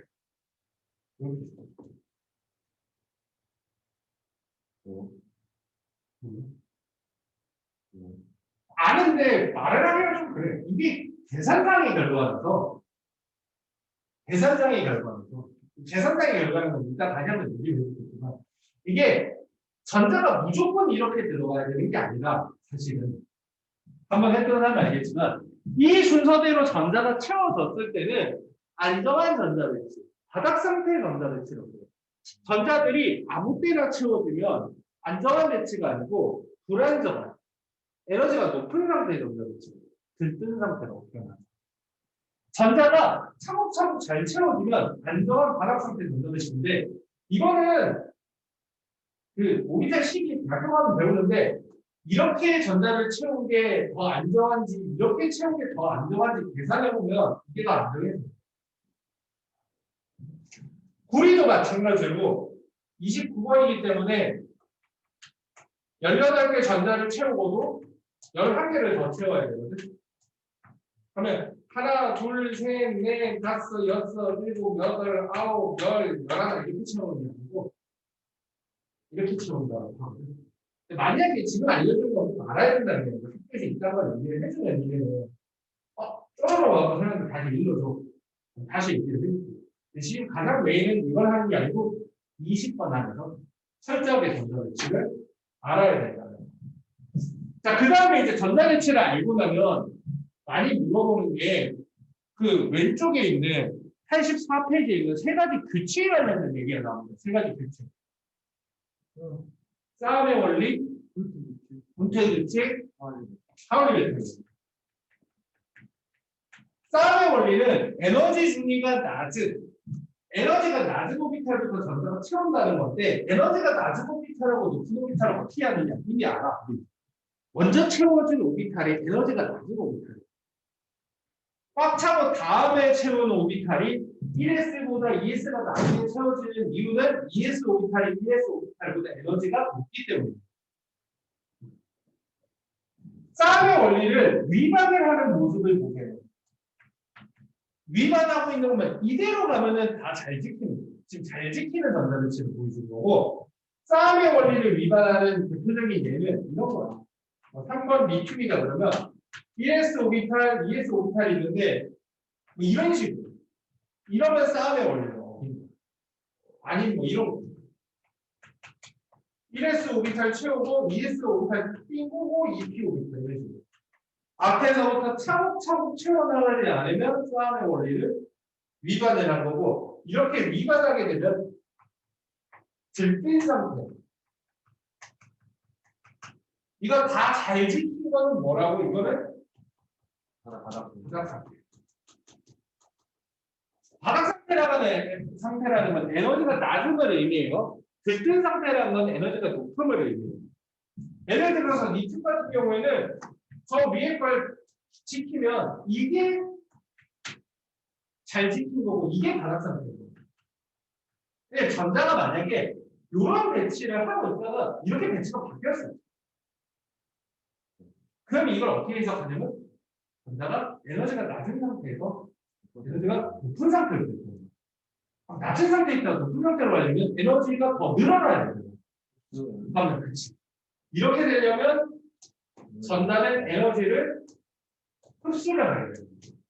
빛을 흡수 또는 에너지를 흡수. 이렇게 표현해요. 반대로 들뜬 상태에서 있다가 바닥 상태로 바뀌게 되면 그렇지. 에너지를 방출했다. 빛을 방출했다. 이런 부분이죠. 근데 얘네들끼리는 안 물어볼 거 없지 않아요. 들뜬 상태끼리는 안 물어봐. 물론 연락 들뜬 상태나 뭐 대들뜬 상태나 뭐 여러 가지가 있겠지. 더 들뜬 게 있고 덜 들뜬 게 있긴 하겠지만 그것까지는 고등학교 과정을 완전히 넘어가는 거기 때문에 그런 건 안 물어보고 안정한 바닥 상태와 바닥 상태가 아닌 들뜬 상태가 있으면 둘 사이에 전자 배치가 왔다 갔다 했을 때 에너지를 흡수하면 이런 배치들이 생깁니다. 에너지를 방출하면 이런 배치가 됩니다. 라는 걸 알고 있어요. 그래서 들뜬 상태의 전자 배치를 알아보려면 바닥 상태의 전자 배치를 알아야지 들뜬 상태의 전자 배치를 찾을 수 있겠죠. 그 다음, 홈테이 규칙. 홈테이 규칙도 위반한 사례를 보면 6번 탄소 같은 게 대표적인데 이런 게 위반한 거예요. 아까 전에 이런 거. 5, 6, 7번 전자는 하나씩 그냥 먼저 들어간다 그랬잖아요. 이런 2p나 3p 오비탈을 채울 때 전자가 하나씩 먼저 들어가고 그 다음에 짝을 지어주는데 다짜고짜 그냥 이렇게 짝부터 짓는 거예요. 이거는 쿤트의 규칙을 위반했다라고 하는 거예요. 이 경우에는 싸움의 원리를 위반한 건 아니야. 네, 1S 다 채우고 2S 다 채우고 2P를 갔으니까. 그렇지만 2P를 채울 때 전자를 한꺼번에 몰빵으로 넣었으니까 이런 거는 쿤트의 규칙을 위반했다. 이것도 역시 위반하게 되면 어떻게 된다? 그렇지. 이런 걸 위반하면 들뜬 상태가 되거든요. 네. 아까 우리 먼저 그 아래 내려오면 위로 올라가는 위치에서는 3B가 먼저 채워졌으면 4X 다 채워지면 위로 올라가는 그런 탄소도 더 들어있는 거예요. 그래서 저게 더 안정해서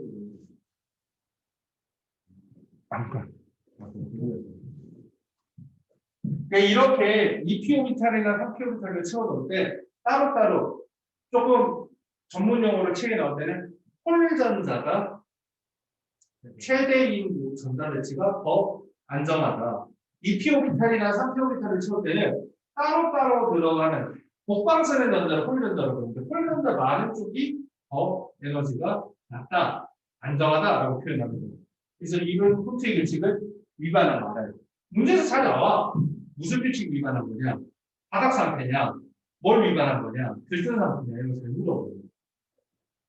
이거 바닥 상태냐? 들뜬 상태냐? 들뜬 상태다. 왜 들뜬냐? 뭘 위반했냐? 싸움의 원리를 위반했다. 근데 문제는 막 콘트의 규칙을 위반했다. 위반했다. 그럼 틀리면 안 돼. 싸움의 원리를 위반했다. 이렇게 해야 됩니다. 그다음 마지막. 파울리 베타의 원리. 파울리 베타. 파울리 베타 원리는 위반하는 걸 보면 한번 리튬으로 주로 보여주는데 1s, 2s 오비탈이 있는데 전자가 거의 이따위로 들어가는 거예요. 한 오비탈의 전자 아까 보니까 왠지는 모르겠는데 2개 채우고 다음 번보다 오비탈로 넘어갔었는데 이렇게 전자를 3개를 때려 넣거나 아니면 화살표로 나와 있는데 한 방에 같은 방향의 화살표가 들어있어요. 이런 경우에는 파울리 베타의 원리를 위반합니다. 이 규칙을 위반하면 어떻게 된다? 이거는 균화가 불가능한 전자입니다. 이거는 아예 어겨서는 안 되는 거야. 여기까지는 경범자인데 이거는 어기면 그냥 바로 그냥 사용. 절대 안 되는 거예요. 문제에서 파울리 벡터 원리를 위반하면 불가능한 전자가 있어요. 그러니까 한 오비탈에 전자가 2개 들어가고 그 전자 2개가 반대 화살표로 들어가야 된다는 거는 어겨서는 안 돼요. 어겨서는 안 돼요. 여기까지가 오비탈 전자 배치가 되는 거예요. 그리고 거기 84페이지 보면 막 이상한 거 뭐 있거든? 거기 보면 막 이렇게 막 뭐 이런 거 있거든? 그거 뭐냐면 오비탈 채워지는 순서 외우는 방법인 거, 외우는 거. 우리가 주로 쓰는 거는 1S, 2S, 3S, 1S, 2S, 2P, 3S, 3P 이런 거만 쓰는데 실제로는 1S 있고 이 앞자가 2로 바뀌면 방이 한 종류가 더 생겨서 2P가 있고 앞자가 3으로 바뀌면 3P도 있고 3B도 있고 앞자가 4로 바뀌면 4S, 4P, 4P, 4S도 있어요. 그리고 5S, 5P, 5D, 5F 이 뒤에는 있기는 있는데 이론상으로만 존재하고 실존이 안 되기 때문에 보통 안 씁니다. 이런 식으로 두두두 있으면 전자를 채우는 순서는 이렇게 오비탈 종류가 너무 많아요. 외우기가 힘들잖아요. 그래서 요 순서대로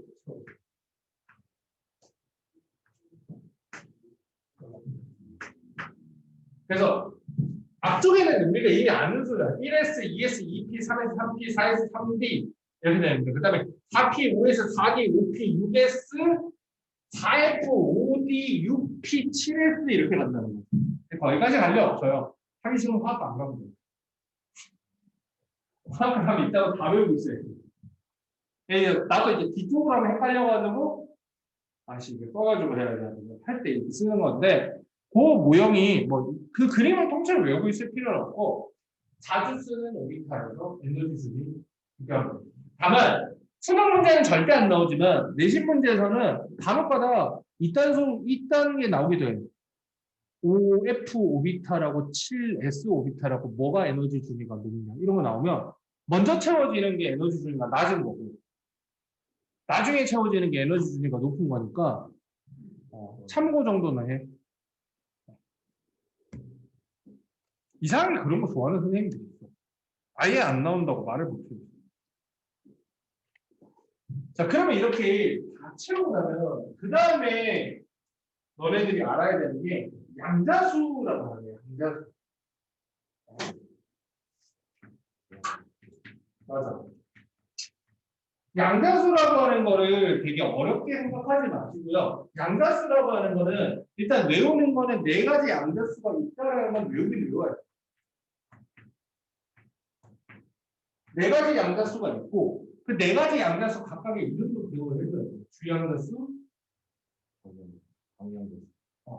이 두 번째 양자수는 방위양자수 혹은 부양자수라고 하는데 그거는 80페이지에 나와 있어요. 드디어 이제 80으로 돌아와요. 방위양자수, 그 다음에 ML이라고 있는 건 자기양자수, MS는 스페인 양자수라고 하는 건데 이놈의 양자수는 그냥 모든 전자들이 각자라는 게 중요한 포인트가 뭐예요? 앞에서부터 읽으면 그게 잘 이해가 안 되는데 양자수라는 거는 그냥 1번 전자, 3번 전자, 7번 전자, 12번 전자 아무 전자나 골라도 야 양자수 몇 번이야 그러면 모든 전자가 4가지 양자수를 다 가지고 있는 거야. 그래서 이해하기 쉽게 하려면 양자수는 아까 전에 전자가 오비탈이라고 이름 붙인 방 속에 들어갔다고 얘기했잖아. 방에 들어가기 위해서는 열쇠가 필요하다고 생각합니다.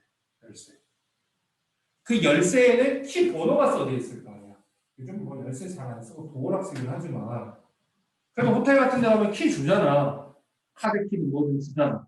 그 키에 써져 있는 방번호라고 생각합니다. 그러니까 이 양자수라는 거 별거 없이 어떤 전자들이 자기가 어느 방에 들어갈지를 알려주는 번호라고. 그래서 어떤 원자 안에 전자가 10개 들어있으면 그 10개의 전자가 모두 열쇠를 받아서 방에 들어가는 거라서 10가지 양자수 조합이 가능해요. 자, 근데 이 첫 번째 양자수는 n이라고 되어 있는 거는 주양자수라고 되어 있어요. 주양자수. 이 주양자수는 이걸 결정하는 거예요. 이게 n입니다. 이게 n. 이게 n인 거야. 해도 돼. 이걸 먼저 하고. 앞에서 1, 2, 3 아무 떠들어 봐야. 그러니까 예를 들어 19번 전자한테 물어보면 19번 전자는 열쇠에 주양자수 몇 번이라고 써져 있냐고 물어보면 4S방에 들어갔으니까 주양자수 몇이요? 4라고 써져 있습니다. 라고 해야 된다.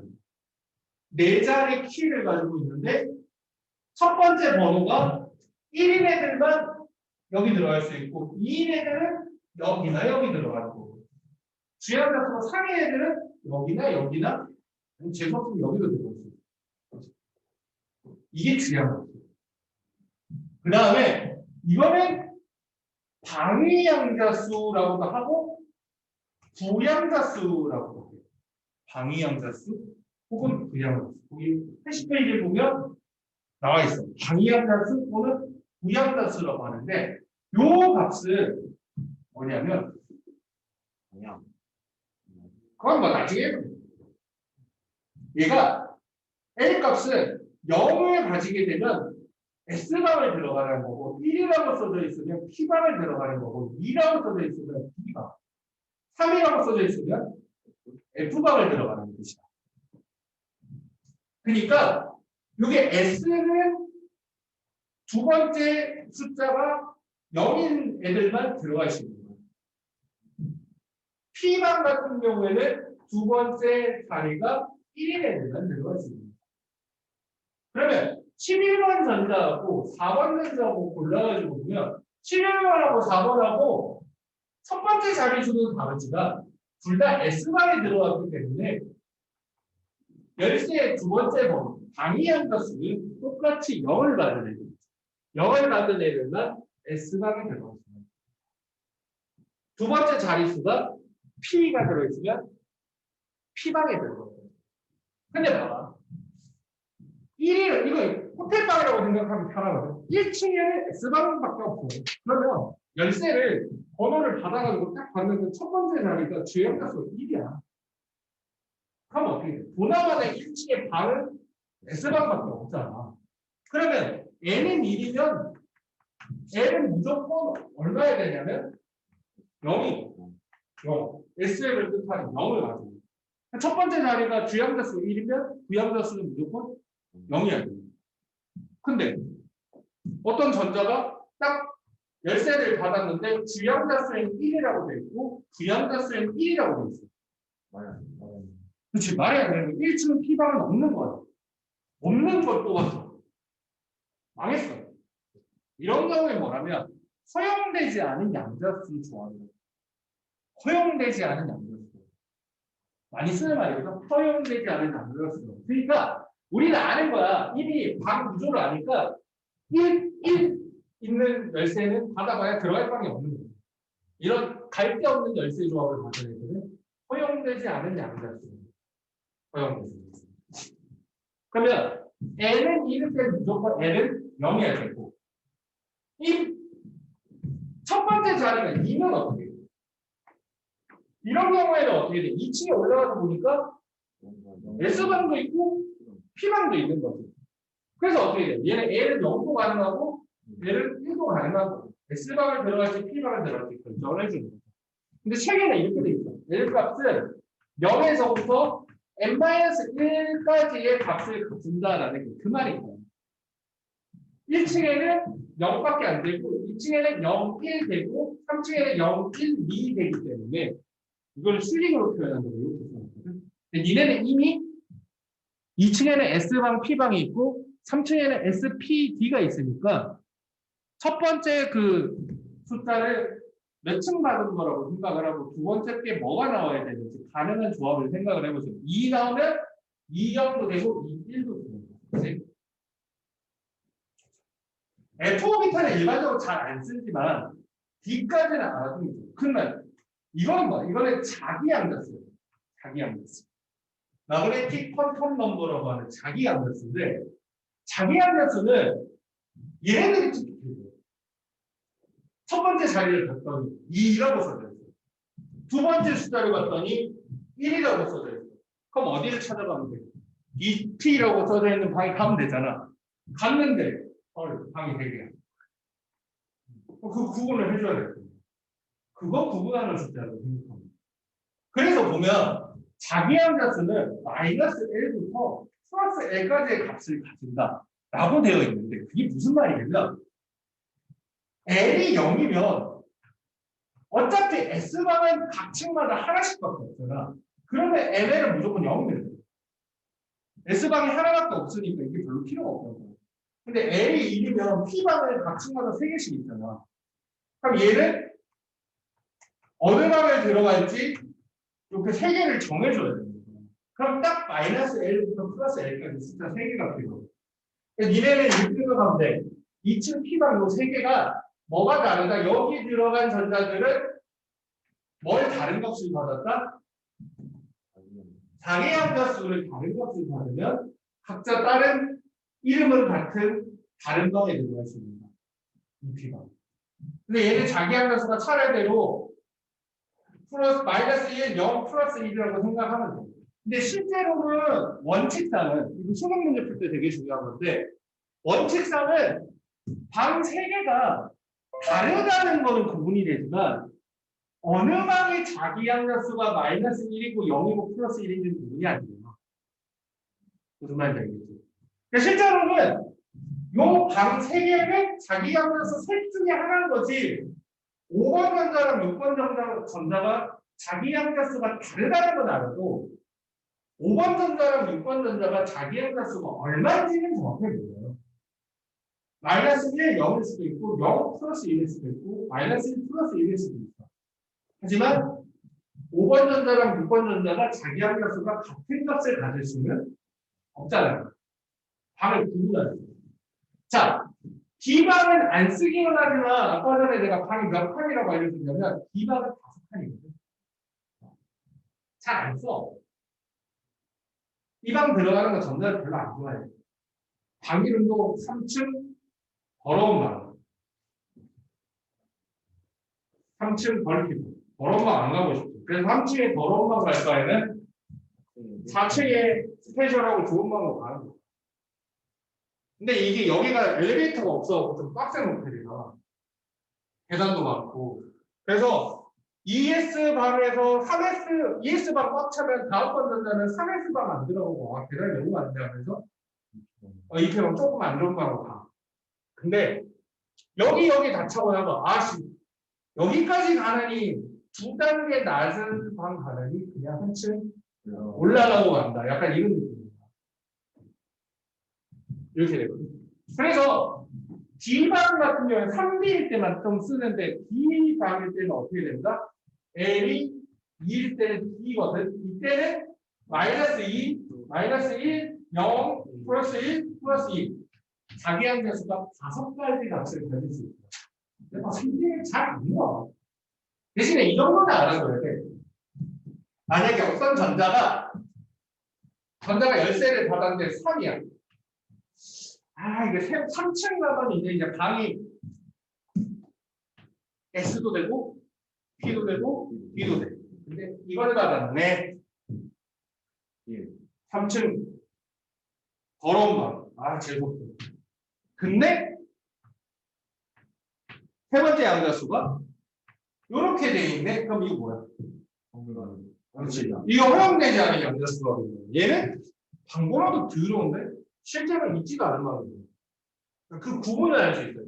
어떤 전자가 우리가 3D5비탈 전자배치까지는 써먹지는 않지만 두 번째 양자수가 2라면 요 세 번째 자기 양자수는 마이너스 2에서 플러스 2까지만 허용이 된다는 거예요. 그래서 방이 5. F방은 여기는 안 써놨지만 7칸이 나와요. L 값이 3이기 때문에 마이너스 3부터 플러스 3까지 해서 7칸이 나와요. 참고만 하세요. 자, 마지막으로 이 양자수는 스핀 양자수라고 하는 거거든요. 스핀 양자수. 얘는 무조건 플러스 2분의 1 아니면 마이너스 2분의 1인데 아까 전에 전자 화살표를 표시했는데 위쪽 화살표랑 아래쪽 화살표를 그리는 거잖아. 그게 스핀 양자수라고 생각합니다. 그래서 같은 방에 들어간 두 전자는 주양자수도 같고 구양자수도 같고 모두 같아요. 자기 양자수도 같고 뭐만 다른 거야? 스핀 양자수만 다른 거야. 여기 보면 요 두 전자도 마찬가지예요. 얘네 두 전자는 주양자수도 같고 구양자수도 같고 자기 양자수도 같아서 같은 방에 들어간 룸메이트가 됐는데 뭐는 달라야 된다? 스핀 양자수는 달라야 된다. 해서 양자수 다 했어. 그러고 나서 아까 재성이가 말하려고 했던 걸 여기다 얹으면 돼. 각 양자수들이 의미하는 것들은 뭐냐? 일단 요거부터 얘기해요. SPDF라는 건 뭐냐면 실제로 오비탈이 방이라는 게 아니고 SO비탈에 들어간 전자들은 핵을 중심으로 구형인 공간에서 발견이 된다는 뜻이에요. P 오비탈에 들어간 녀석은 핵을 중심으로 이렇게 무슨 모양이라고 교과서에 나와 있냐면 아령형이라고 그러거든요. 아령 형태의 공간에 발견이 된다. D랑 F는 안 나와 있는데 D는 이렇게 생겼고 F는 이렇게 생겼거든. 몰라도 돼. S랑 P 정도만 정확하게 알고 있습니다. 그러니까 1s 오비탈에 들어있는 전자랑 2s 오비탈에 들어간 전자랑 3s 오비탈에 들어간 전자의 공통점이라면 세 오비탈에 들어간 전자들은 구형 공간에 발견됩니다. 단, 이 주양자수는 이게 껍질 또는 오비탈의 크기를 얘기하거든. S오비탈이라고 해도 1S는 좀 작고요. 2S는 조금 커요. 그리고 3S는 더 크게 됩니다. 그래서 1S, 2S, 3S 오비탈에 들어간 전자는 셋 다 핵을 중심으로 구형 공간에서 발견이 되는데 1S 오비탈은 좀 핵 근처에 바짝 발견이 됩니다. 2S는 그거보다 좀 커져서 3S는 그거보다 더 넓게 퍼져서 발견이 된다라는 의미를 가지고 있는 거예요. S오비탈에 들어간 전자들은 S가 원형이 아니고 구형이기 때문에 가장 중요한 건 방향성이 없다라는 거예요. 어떤 문제는 방향성이 없다. 방향에 따라서 전자가 발견된 확률은 달라지지 않는다. 핵과 거리에 의해서만 확률이 결정이 된다. 이런 말들은 S오비탈에 들어간 전자를 설명하는 거야. S오비탈 모양이 구형이기 때문에 전자가 핵으로부터 이쪽으로 갔는지 이쪽으로 갔는지에 따라서 발견될 확률은 달라지죠. 핵으로부터 거리에 따라서만 가까이에서 발견될 확률이 높고 멀리 가면 발견될 확률이 낮아. 쌤은 그냥 S오비탈을 동그랗게 그렸지만 실제로 그림을 보면 좀 뿌옇게 그려져 있는 이유가 진한 부분이 전자가 발견될 확률이 높고 81페이지 보면 가운데가 허연 것 같은데 그게 진짜 그림이 아니고 80페이지 왼쪽 그림이 더 실제 오비탈 그림에 가까워요. 80페이지 왼쪽 그림. 가운데가 진하고 주변으로 가면서 연해지는 느낌. 이 그라데이션으로 쫙 연해지는 느낌. 연해지는 부분이 전자가 발견될 확률이 낮아지는 의미합니다. 1S, 2S, 3S 모두 다 바깥쪽으로 가면서 전자 발견될 확률이 점점 낮아지고요. 정확하게 어디 넘어가면 전자가 더 이상 발견되지 않는 것 이런 건 없어요. 뿌옇게 그려집니다. 예를 들면 구름이 경계선 끄라 그러면 끌 수 있나? 못 끄잖아. 그런 느낌입니다. 근데 보통 우리가 선을 끌 때는 이 선 밖에는 전자가 발견되지 않는다는 뜻이 아니고 이 선 안에서 주로 전자가 발견되는 뜻이에요. 그래서 보통 90% 발견되는 걸 기준으로 선을 끄습니다. 이런 것도 있고. 근데 보통 90% 발견되는 것으로 오비탈을 경계선을 정한다라는 문장이 나오는 게 아니고 경계선 밖에는 전자가 발견되지 않는다. 이렇게 보면 막 쉬워요. 경계선 밖에도 전자가 발견되면 3대 원자 모양에 따르면 핵으로부터 어마어마한 거리에서도 갑자기 전자가 발견해도 이상한 게 아니야. 그 확률이 무진장 낮을 뿐입니다. 그러면 주양자수 했고 방향자수 했어요. 그리고 이제 자기양자수 해야 되는데 아까 전에 재성이가 자기양자수 방향이라고 그랬는데 그건 무슨 얘기냐면 자기양자수는 재성이가 방향입니다 라고 했는데 아까 전에 자기양자수는 2p오비탈 3개, 3p오비탈 3개 어느 방 들어갈지 정해주는 거라고 했잖아. 근데 이게 계산해보면 p오비탈이 이렇게 생겼는데 3개가 나와, 3개. 이상하게 생각할 필요 하나도 없어요. 어차피 이거는 방정식 풀어서 나온 근이라서 니네가 알고 있는 방정식은 막 숫자를 이쁘게 뭐 플러스 1, 마이너스 2, 루트 2 이렇게 나와야 될 것 같지만 이 오비탈 방정식은 풀면 나오는 근이 식으로 나와. 방정식 풀면 그 해가 식으로 나와. 그래서 식이 2개가 나오면 근이 2개인 거고 식이 3개가 나오면 근이 3개인 거고. 식 3개를 그래프로 그림이 이렇게. 그래서 식 무진장 문자대로. 그러면 몰라도 돼. 몰라도 되는 부분은 그래서 설명 안 하는 거야. 그래서 3개가 나오는데 3개를 그리면 이렇게 되는데 각각이 2p오비탈 하나를 의미한다고 생각합니다. 근데 x축에 걸쳐 있는 거는 2px라고 하고요. y축에 걸쳐 있는 건 2py라고 하고요. z축에 걸쳐 있는 건 2pz라고 하는데 이 명칭은 뭐냐면 2p오비탈 문태기로 쓰기 싫고 하나 따로 쓰고 싶을 때 이렇게 쓰는 겁니다. 무슨 말이냐면 전자배치를 쓸 때 예를 들어 6번 탄소 이렇게 했을 때 전자 6개니까 1s 2개, 2s 2개 문자로 쓸 때 이렇게 쓰거든요. 그림 그리기 싫으면 1s의 제곱이 아니고 1s의 2개 1s 2 이렇게 해요. 2s 2 이렇게 해요. 그리고 2p오비탈의 전자가 이렇게 있으면 2p의 2 이렇게 써도 되는데 이 둘 전자가 2p오비탈 2개에 각각 들어있다는 걸 좀 강조하고 싶으면 문자로 쓸 때 이렇게 써. 1s2, 2s2에 2px에 하나, 2py에 하나 이렇게 쓰거든요. 그래서 2pxyz라는 게 2p오비탈 3개에 들어간 전자들은 아령 형태의 공간에 발견되는데 5번, 6번, 7번 전자가 5번은 x축에 걸쳐있는 아령에서 주로 발견된다면 6번은 y축이에요. 7번은 z축이에요. 근데 편의상 이렇게 말하는 건데 5번이 y축이 될 수도 있어요. 서로 다른 축에 걸쳐서 발견이 된다는 거예요. 그래서 얘는 이렇게 되다 보니까 방향성이 없으면 안 되죠. 방향성이 있는 거죠.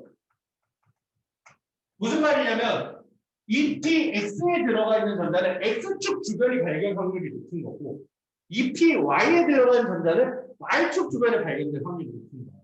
그러니까 서로 다른 2p오비탈에 들어간 전자는 같은 축에 발견되는 게 아니고 서로 다른 축에서 발견이 되니까 방향에 따라서 발견될 확률이 다르다는 거죠. 예를 들어 2p x오비탈에 들어있는 전자는 y축 쪽으로 가면 발견될 확률이 없는 거예요. 근데 x축 쪽으로 가면 발견될 확률이 높은 거죠. 그래서 방향에 따라서 발견될 확률이 다르죠. 그래서 이 자기양자수를 오비탈의 방향을 결정한다라고 얘기하고 방위양자수를 오비탈의 오향을 결정한다라고 하기도 하고요. 주양자수는 오비탈의 크기를 결정합니다라고 하는 거예요. 그리고 스핀양자수는 플러스 마이너스 위아래 화살표를 의미하는 건데 그거는 82페이지에 간단하게 나와 있어요. 82페이지에 보면 전자가 오른쪽으로 도는 전자가 시계 방향으로 도는 전자가 있고 시계 반대 방향으로 도는 전자가 있는데 같은 방향으로 들어있는 전자는 반방향이 작용해서 같은 공간에 있을 수가 없어요. 그래서 같은 공간에 들어있는 두 전자는 반대 방향으로 회전을 해야지만 서로 튕겨나지 않고 있을 수 있거든요. 그래서 전자들의 자전 방향을 의미해요. 근데 뭐 플러스 2분의 1이 오른쪽으로 도는 건지 왼쪽으로 도는 건지 그런 건 없어요.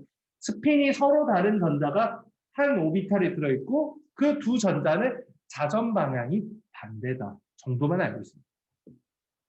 자기 양자수에서 네. 순서는 모르는 거예요. 그쵸. 정확한 건 모르죠. 근데 편의상 마이너스 0 플러스 1을 뭐 하다가 문제에서 뭐 자기 함수의 합을 구하라라고 하면 못 구하는 거예요. 근데 실제로 문제에서는 자기 함수의 합을 구하라라고 하는 적은 없어. 이런 경우는 있지. 예를 들면 시험에 나왔던 문장 중에서 이런 게 있거든. 이렇게 나와. 왜냐면 몇 번에 들어가는지 정확하게 모르거든. 8번 산소의 전자배치를 하면 이렇게 되잖아요. 그치? 그러면 이제 모의고사나 수능에 나왔던 보기 중에 이런 보기가 있어. 산소의 바닥 상태의 전자배치에서 모든 전자수의 자기 양자수의 합은 0이다. 거기 써줄게. 모든 전자의 자기 양자수 합은 미안. 산소 아니고 플로리. 9번. 자기 양자수의 합은 0이다. 이렇게 나오죠. 아까 말했지만 모든 전자가 각자 양자수를 다 따라가지고 있는 거야. 첫 번째 이 전자는 어떻게 돼? 100 플러스 2분의 1. 얘는 100 마이너스 2분의 1. 얘는 200 이렇게 되는 거야. 처음에 좀 많이 추가돼. ES 오비탈이 들어가려면 L은 2, L은 0 이렇게 받아야 되는 거야. 양자수 관련해서 지금 작년 한 해 동안 조금 까다롭게 문제가 나오고 있거든. 그거 재활용해서 올해 내신 시험도 쓸 거고 얘네들도 빼고 나올 거니까 알아둬야 돼. 근데 이렇게 나온 적이 있거든. 뭐지? 각자 전자들이 자기 양자수를 따라다닌다는 걸 알고 있으면 조금 해석이 쉬운 문제인데 1S, 2S에 들어가야 되는 애들은 전부 다 자기 양자수가 무조건 0인 거. 그러니까 이건 다 생각을 되고 여기 있는 애들은 5, 6, 7번은 마이너스 1, 0, 플러스 1이잖아요. 그럼 3개 합치면 또 0이 되죠. 그럼 마지막 남은 두 전자는 마이너스 1, 0 들어갔거나 0 플러스 1 들어갔거나 마이너스 1 플러스 1 들어갔는데 무조건 0이라고 할 수는 없죠. 그러니까 이렇게 무조건 0이라고 할 수 없을 때 틀렸다라고 할 수 있을 정도. 그 정도만 나왔으니까 얼마냐? 이렇게 물어보는 건 아니에요. X인지 Y인지 Z인지도 모르죠. X, Y, Z는 진짜 더 의미가 없어요. 왜냐면 원자가 여기가 X축이고 여기가 Y축이고 여기가 Z축인데 툭 불리면 어디가 X축입니까? 공간에서 그냥 편의상 오비탈 3개가 직도한다라는 걸 정해주려고 X, Y, Z축을 정한 거지 원자가 항상 똑같은 방향으로 있는 게 아니라 한 바퀴만 돌리면 어디가 무슨 축인지 알 수가 없어요. 다만 EPX의 오비탈이 들어간 전자랑 EPY가 들어간 전자가 두 오비탈이 서로 직교된 방향으로 존재한다. 이게 더 중요한 거예요. 편의상 EPX, EPY를 붙이는 거예요. 이제 거의 다 했어.